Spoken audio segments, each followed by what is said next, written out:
Movie के start होते ही एक ट्रक ड्राइवर दिखाया जाता है जिसके ट्रक पर डिसइंफेक्टेंट स्प्रे किया जा रहा था। ड्राइवर टिप से सवाल करता है ये सब प्रोटोकॉल किस लिए? तो जवाब में वो कहते हैं डरने की बात नहीं, बस एक बहुत बड़ी साइंस लैब के अंदर से कोई मेडिसिन लीक हो गई है, इसीलिए ये सब करने के ऑर्डर से। ड्राइवर भी कहकर आगे बढ़ जाता है और पत्तेहानी में उसके ट्रक से एक हिरन का एक्सीडेंट हो जाता है, जिसे तो वो इग्नोर करके आगे बढ़ गया। लेकिन पीछे से हमने देखा कि वो हिरन दोबारा से जिंदा हो गया था और ये बस एक खतरे की निशानी थी। दूसरी तरफ हम मिलते हैं सियोक वो से, जो कि फोन पर अपनी एक्स वाइफ से लड़ रहा था, जो कि वो अपनी बेटी को बर्थडे के दिन अपने पास रहने के लिए बुला रही थी। और ये सियोक वो चाहता नहीं था। वो घर गया तो उसे मालूम हुआ कि उसकी बेटी भी बर्थडे के दिन अपने मॉम के पास जाना चाह रही है। तो ना चाहते हुए अब उसे अपनी बेटी की बात माननी पड़ती है। वो लोग सफर पे निकल जाते हैं। अभी तो वो कार पर थे, पर उन्हें ट्रेन के जरिए बुसान शहर जाना था। स्टेशन पे ट्रेन चलने के लिए बिल्कुल तैयार थी और ये लोग भी ट्रेन में आकर बैठ गए। हल्की स्पीड में अभी ट्रेन ने चलना शुरू ही किया था कि तेजी से एक लड़की ट्रेन के अंदर चढ़ गई, जिसकी टांग ऐसे जख्मी थी कि जैसे मानो उसे किसी ने काटा हो। यहाँ तक कि उसकी पूरी टांग भी नीली हो चुकी थी। ट्रेन के स्टेशन छोड़ने से पहले सुयान यानी सियोको की बेटी ये नोटिस करती है कि अचानक से स्टेशन पे अजीब भगदड़ मच गई, जहाँ लोग दूसरे लोगों पर हमला करके उन्हें काट खा रहे थे। यही ट्रेन के अंदर एक पैसेंजर योनसो ट्रेन के अटेंडेंट को बताता है कि कोई काफी देर से वॉशरूम से निकल ही नहीं रहा। अंदर एक पागल आदमी था जो बस ये कह रहा था कि सब मर जाएंगे, कोई जिंदा नहीं बचेगा। इसी ट्रेन के दूसरे अपार्टमेंट में हमें उस जख्मी लड़की को भी दिखाया जाता है जो एकदम से बेहोश हो गई। उसे इस हाल में देखते ही अटेंडेंट मेडिकल इमरजेंसी के लिए कॉल करते हैं और देखने को मिलता है कि अचानक से वो लड़की अजीब से तरीके से जिंदा होकर उसके पीछे खड़ी हो गई। यहाँ पर सोयान जो कि वॉशरूम के लिए आई थी, अपने डैड को बिना बताए वो अपनी बेटी यानी सोयान को पास ना देखकर घबरा जाता है और उसे ढूंढने के लिए निकलता है। जबकि यहाँ तो अब इस लड़की ने एकदम से ही अटेंडेंट के ऊपर चढ़कर हमला कर दिया था, जो उससे डर गई दूसरे कंपार्टमेंट में भागी थी। इस लड़की के काटते ही वो भी एक ज़ॉम्बी में बदल जाती है और फिर ये दोनों ज़ॉम्बीज मिलकर ट्रेन के इस कंपार्टमेंट में बैठी बेसबॉल टीम के ऊपर हमला कर देती है। ये लोग जिसको भी काट रही थी वो भी इन्फेक्टेड होकर ज़ॉम्बी बनता जा रहा था और ऐसे ही ज़ॉम्बीज की तादाद इस कंपार्टमेंट में बहुत ज्यादा बढ़ गई थी। सियोकफू जो अपनी बेटी को ढूंढने के लिए आया था, वो भी दूसरे कंपार्टमेंट में होने वाली इस हलचल को फील कर लेता है और सोयान भी लोगों की चीखें सुनकर बाथरूम से बाहर आ जाते हैं। एकदम से ही बहुत से लोग इस कंपार्टमेंट से निकलकर जान बचाने के लिए सियोकफू के कंपार्टमेंट की तरफ बढ़ते हैं और वो बुत बना ये सब दिखता रहता है। उसे कुछ समझ नहीं आ रहा था कि यहाँ क्या हुआ। और फिर जब उसने अपनी आंखों से एक ज़ॉम्बी को यहाँ के चीफ के ऊपर हमला करते देखा तो वो भी समझ गया कि यहाँ खड़े रहना भी खतरे से खाली नहीं। वो पीछे मुड़ता है जहाँ उसकी बेटी भी थी और अपनी बेटी को उठाते हुए वो तेजी से एक कंपार्टमेंट की तरफ चला जाता है। यहाँ पर सैंगवा नाम का भी एक पैसेंजर अपनी वाइफ को लेकर वॉशरूम के पास खड़ा था। उसे भी जब दूसरे कंपार्टमेंट में हलचल महसूस हुई तो उसने भी अपनी वाइफ को जल्दी वॉशरूम से निकलने को बोला। इतने में वो वॉशरूम से ही निकली तो इतने में सैंगवा ने देखा कि एक आदमी एक औरत के ऊपर चढ़कर उसे काट रहा था। उस औरत को बचाने के लिए सैंगवा ने उसकी मदद की, लेकिन फिर उसे भी रियलाइज हो गया कि ये तो बहुत सारे ज़ॉम्बीज़ हैं जिनसे उसे भी बचना था। वो सबसे पहले अपनी वाइफ को कंपार्टमेंट की तरफ भागने देता है और खुद भी वहां जाता है जिस कंपार्टमेंट को सियोकफू ने पहले बंद कर दिया था। लेकिन सियोकफू इन दोनों को देखकर दोबारा एक कंपार्टमेंट खोलता है और किसी तरह सैंगवा ज़ॉम्बीज़ के इस कंपार्टमेंट पे आने से पहले ही ये दरवाजा बंद करने में कामयाब हो गया। लेकिन ज़ॉम्बी अब इस दरवाजे को ऐसे नॉक कर रहे थे जैसे वो उसे तोड़ देंगे और अंदर सब लोगों पर हमला कर देंगे। तभी पीछे से एक आदमी उन्हें मशवरा देता है कि इस डोर को हाइड कर दो, इन्हें छुपा दो, ऐसे हम जब ज़ॉम्बीज़ को नजर नहीं आएंगे तो वो हम पर हमला नहीं करेंगे। इसलिए ये लोग न्यूज़पेपर से अपना कंपार्टमेंट छुपा देते हैं। अब इस कंपार्टमेंट के अंदर सभी लोग टीवी पे चलती हुई न्यूज़ देख रहे थे, जहां बताया जा रहा था कि पूरे मुल्क के अंदर ऐसा ही एक पेंडेमिक यानी एक वबा आ गई है, एक ऐसा वायरस आ गया है जिससे इन्फेक्टेड होकर लोग ज़ॉम्बीज़ बन रहे हैं।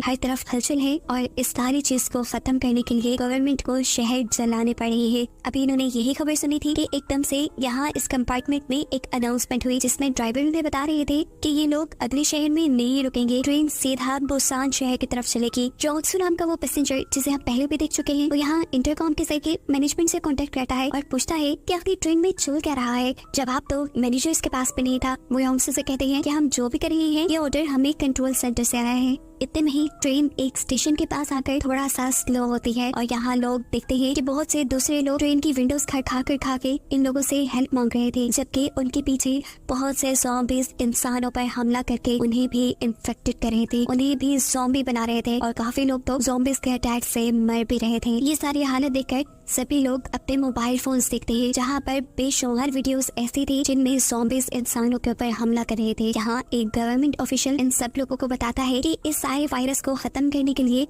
उन्होंने बहुत से डिस्ट्रिक्ट्स को यानी बहुत से शहरों को बंद कर दिया है और जिन शहरों में ये ज़ॉम्बीज ज्यादा है उन शहरों को जला दिया जाएगा। बाकी लोगों से सिर्फ यही रिक्वेस्ट थी कि वो जब तक अपने घर में रहेंगे तब तक सेफ रहेंगे। इसके बाद ट्रेन यहाँ से दोबारा फुल स्पीड पे चलती है और थोड़ी देर बाद ट्रेन में एक और अनाउंसमेंट होती है जिसमें इन सभी पैसेंजर्स को बताया जा रहा था कि ट्रेन अगले स्टेशन पर रुकेगी जहाँ पर मिलिट्री इन सब लोगों को सिक्योर कर लेगी, यानी इन सब की जान इन ज़ॉम्बीज से बचा लेगी। इस अनाउंसमेंट के बाद सियोक वो नोटिस करता है कि योनसुक नाम का आदमी किसी से फोन पर बात कर रहा था, जिसकी बातें सुनते हुए सियोक को पता चला कि जिस शहर में ये लोग रुकने वाले हैं ये शहर उनमें वो शहरों की लिस्ट में नहीं है जो गवर्नमेंट ने दी है जिसके अंदर ज़ॉम्बीज नहीं है। यानी अब जिस स्टेशन पे ये लोग रुकने वाले हैं उस शहर में ज़ॉम्बीज भी है और इनकी जानों को खतरा भी है। वो यहाँ अपनी बेटी को सैंगहुआ के पास खड़ा करके एक कॉल करने जाता है। सियोक वू ने असल में अपने एक क्लाइंट को कॉल की थी जो उसी शहर में रहता था। सियोक वू से कहता है कि मेरे साथ मेरी बेटी है, क्या तुम हमारी हेल्प करने के लिए आ सकते हो? जिस पर वो आदमी कहता है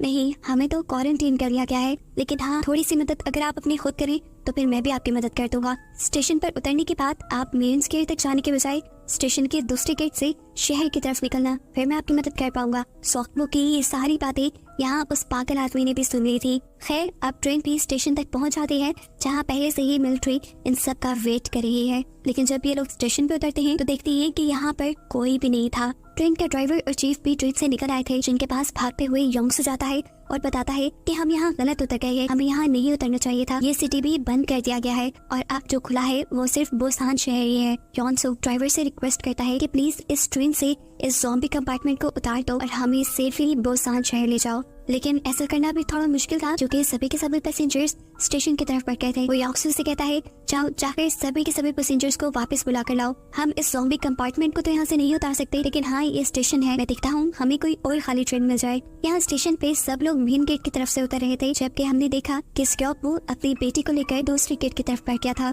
और उसके पीछे वो पागल आदमी भी था जिसने उसकी कॉल सुनी थी। सोयान अपने डैड से पूछते हैं हम दूसरी तरफ क्यों जा रही है, तब उसके डैड बताते हैं वहाँ कोई हमारी मदद करने के लिए आएगा। ये सुनकर सोयान बाकी लोगों को भी बुलाना चाहती थी, लेकिन उसके डैड उसे ऐसा करने से मना कर देते हैं और ये चीज उसे दुखी कर देती है। इन्हीं बातों के दौरान उनके सामने एक आदमी आता है। पागल आदमी को लगा ये वही आदमी है जो सियोक वू की मदद करने वाला था। वो भागकर उसके पास चला जाता है। सियोक वू भी उसके पीछे जाता है और साथ ही अपने क्लाइंट को कॉल करता है ये जानने के लिए कि क्या वो वही आदमी है, लेकिन कॉल करने पे उसे मालूम हुआ कि उसका क्लाइंट तो अभी तक स्टेशन पर आया ही नहीं था, ये कोई और था जिसके ऊपर एक ज़ॉम्बी ने हमला कर दिया और अब इनकी आंखों के सामने ये आदमी भी ज़ॉम्बी बन गया।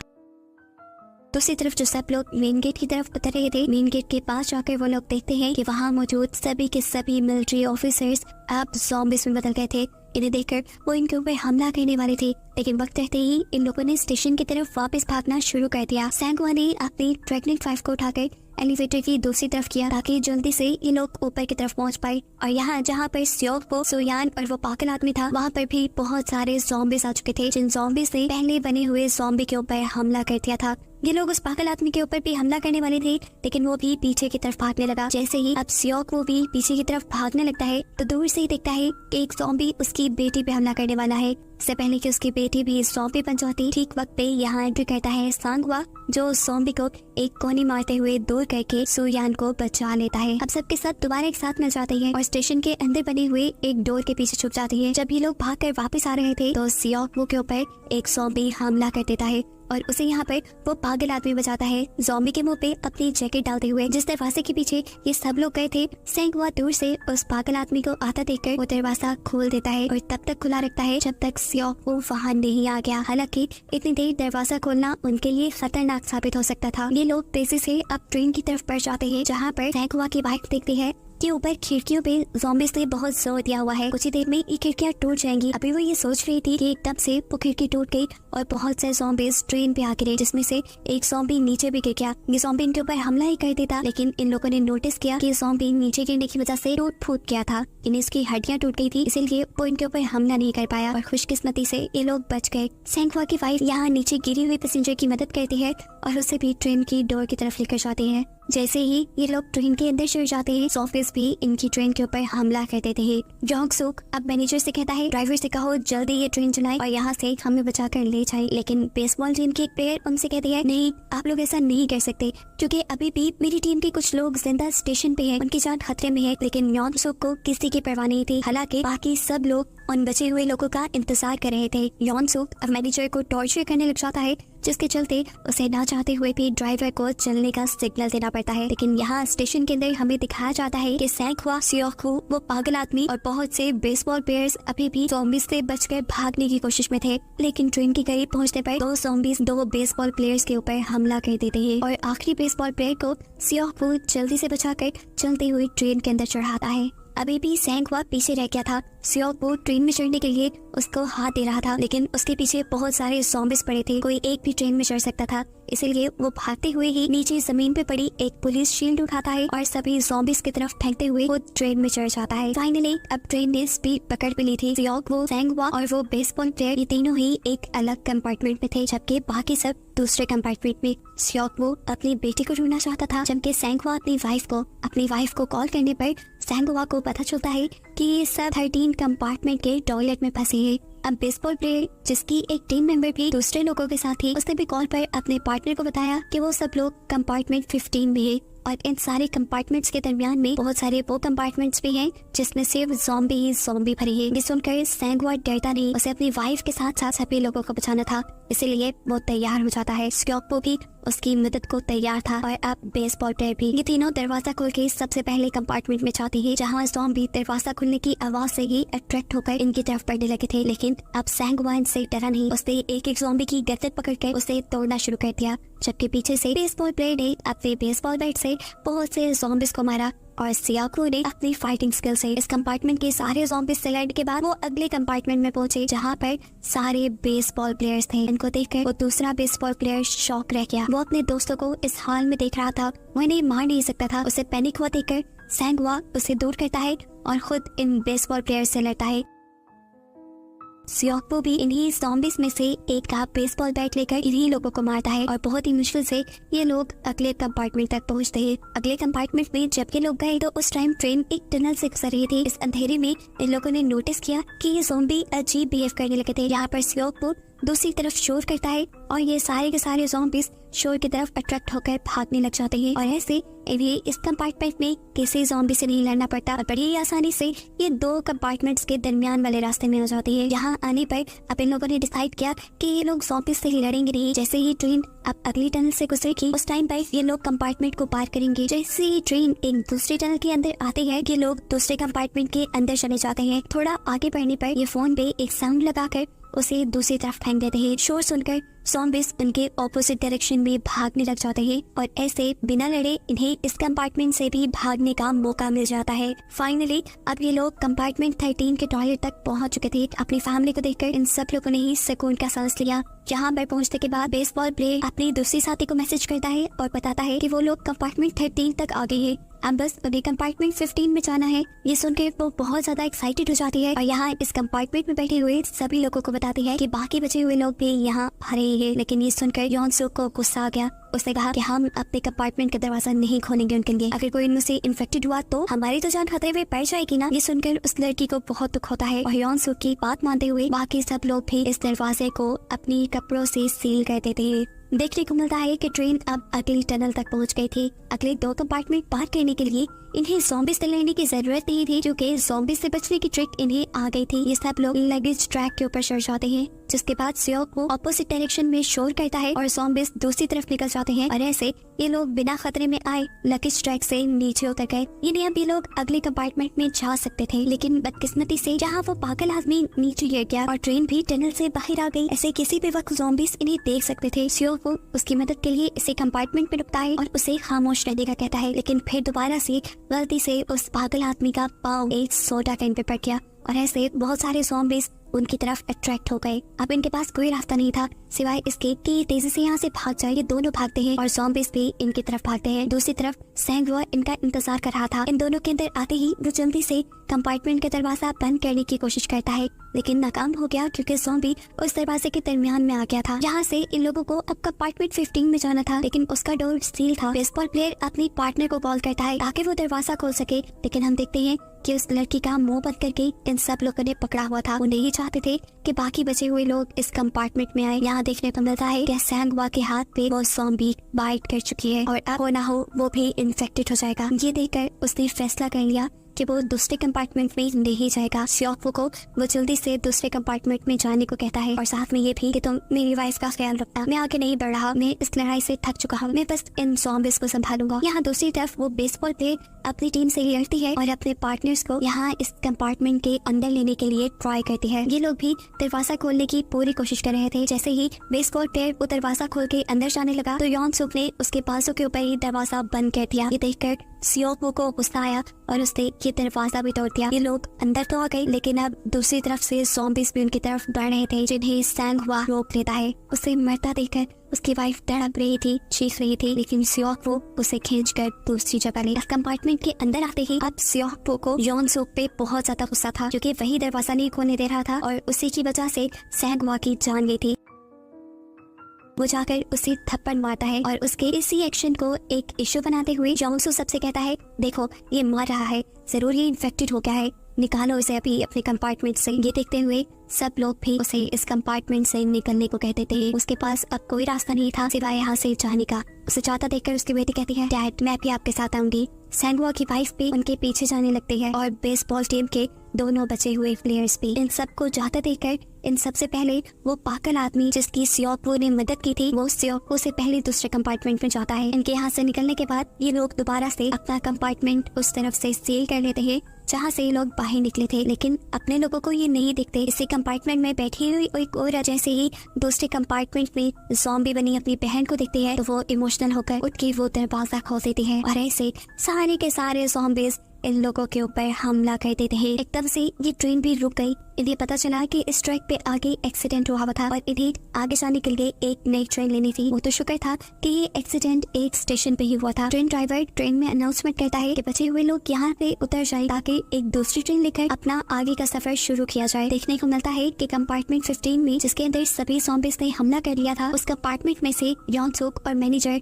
एक टॉयलेट के अंदर छुप कर बच गए थे। ट्रेन में अनाउंसमेंट तो इन्होंने भी सुन ली थी। अपनी जान बचाने के लिए ये लोग भी यहाँ से निकलना चाहते थे। यॉन सुक उस मैनेजर से कहता है, पहले तुम निकलो, तो यॉन सुक उसे भी धोखा देते हुए उसे ज़ॉम्बीज़ की तरफ धक्का दे देता है, जिसकी वजह से ज़ॉम्बीज़ ने उसकी तरफ अट्रैक्ट होकर उस पर हमला कर दिया और यॉन सुक को थोड़ा आगे बढ़ने का मौका मिल गया। इस सब के बावजूद भी कुछ ज़ॉम्बीज़ अभी भी यॉन सुक के पीछे थे, जिनसे बचने के लिए वो यहाँ से नीचे उतरती हुई बेसबॉल प्लेयर को उठाकर ज़ॉम्बीज़ की तरफ फेंक देता है और ज़ॉम्बीज़ उसके ऊपर हमला कर देते हैं। ऐसे यॉन सुक तो नीचे उतर गया, लेकिन इस प्लेयर का पार्टनर उसे पकड़ कर बैठ गया। वो अब अकेले आगे बढ़ना नहीं चाहता था। उसकी पूरी की पूरी टीम मर चुकी थी। यहाँ ज़ॉम्बी बनी हुई उसकी पार्टनर उसके ऊपर भी हमला कर देती है और इन दोनों का मामला भी यही खत्म होता है। यॉन सुक जहाँ पर भाग रहा था वहाँ पर उसके पीछे भी बहुत सारे ज़ॉम्बीज़ आ जाते हैं। कंडक्टर जो यहाँ उसकी मदद के लिए आ रहा था, यॉन सुक उसे भी ज़ॉम्बीज़ का शिकार बनाते हुए अपनी जान बचाता है। दूसरी तरफ हम देखते हैं कि सियो, उसकी बेटी, सैंगवा की वाइफ और वो पागल आदमी एक कंपार्टमेंट के नीचे फंसे हुए थे, जिस कंपार्टमेंट के अंदर बहुत सारे ज़ॉम्बीज़ थे। सियो को इस जगह से बाहर निकलने की कोशिश करता है। खुद निकलने के बाद वो अपनी बेटी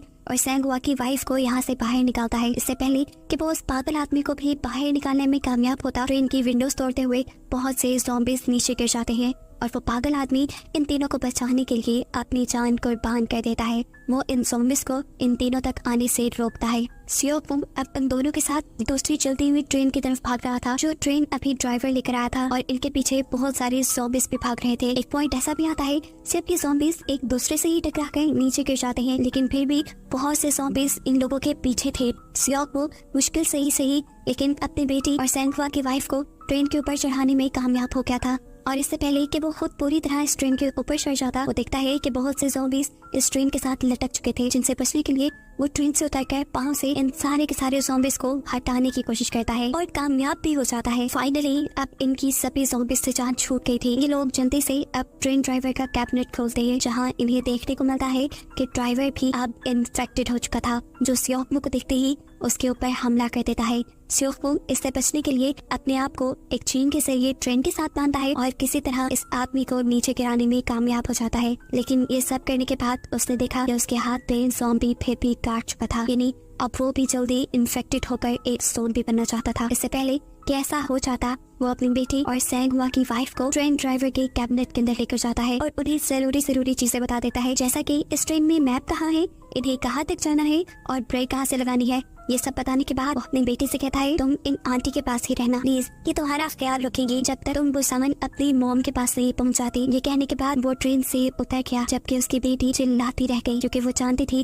कि अब उसके डैड उसे कभी नहीं मिलेंगे। सैंग हुआ की वाइफ यहाँ उसे संभाल लेती है। इन दोनों ने अपना सफर जारी रखा, लेकिन कुछ ही दूर जाने पे इन्हें रास्ता ब्लॉक मिला, जिसकी वजह से इन्हें ट्रेन रोकनी पड़ी। ट्रेन से उतरकर अब ये लोग पैदल ही चलने लगे, जहाँ एक टनल से निकलने के बाद इन्हें बाहर की तरफ बहुत से मिलिट्री ऑफिसर्स नजर आए। मिलिट्री ऑफिसर्स ने भी इन दोनों को देख लिया था। उन्हें लगा कि ये भी ज़ॉम्बीज़ होंगे, ये दोनों भी इन्फेक्टेड होंगे। लेकिन तभी यहाँ पर सुयान एक गाना गाने लगी, जिसे सुनकर इन सब लोगों को समझ आ गई कि वो सर्वाइवल्स हैं, यानी वो बचकर यहाँ हुई है, जिन्हें जाकर मिलिट्री रेस्क्यू कर लेती है। और इन्हीं को दिखाते हुए ये कहानी यहाँ खत्म हो जाती है।